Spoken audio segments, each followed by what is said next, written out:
भगवान कृष्ण अर्जुन को गीता में समझाते हुए कहते हैं, तुम क्यों व्यर्थ चिंता करते हो, तुम क्यों भयभीत होते हो। कौन तुम्हें मार सकता है। आत्मा ना कभी जन्म लेती है और ना ही इसे कोई मार सकता है। यही जीवन का अंतिम सत्य है। हे अर्जुन, स्वर्ग प्राप्त करने और वहाँ पर कई वर्षों तक वास करने के पश्चात एक असफल योगी का पुनः एक पवित्र और समृद्ध कुटुंब में जन्म होता है। कर्म करो, फल की चिंता मत करो। हे अर्जुन, जो कोई भी जिस किसी देवता की पूजा विश्वास के साथ करने की इच्छा रखता है, मैं उसका विश्वास उसी देवता में दृढ़ कर देता हूँ।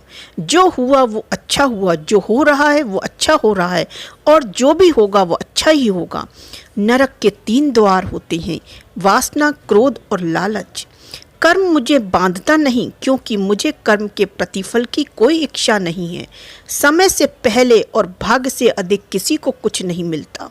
हे अर्जुन, प्रबुद्ध व्यक्ति सिवाय ईश्वर की और किसी पर निर्भर नहीं रहता। भगवान कृष्ण कहते हैं, हे अर्जुन, हम दोनों ने कई जन्म लिए, मुझे याद है लेकिन तुम्हें याद नहीं। हे अर्जुन, सदैव संदेह करने वाले व्यक्ति के लिए प्रसन्नता न इस लोक में है न कहीं और। हे अर्जुन, अपने परम भक्तों जो हमेशा मेरा स्मरण या एक चित्त मन से मेरा पूजन करते हैं, मैं व्यक्तिगत रूप से उसके कल्याण का उत्तरदायित्व लेता हूँ। हे अर्जुन, तुम्हारा क्या गया जो तुम रोते हो। तुम क्या लाए थे जो तुमने खो दिया। तुमने क्या पैदा किया था जो नष्ट हो गया। तुमने जो लिया वो यहीं से लिया, जो दिया यहीं पर दिया। जो आज तुम्हारा है कल किसी और का होगा, क्योंकि परिवर्तन ही संसार का नियम है। भगवान कृष्ण अर्जुन से कहते हैं, हे अर्जुन, केवल भाग्यशाली योद्धा ही ऐसा युद्ध लड़ने का अवसर पाते हैं जो स्वर्ग के द्वार के समान है।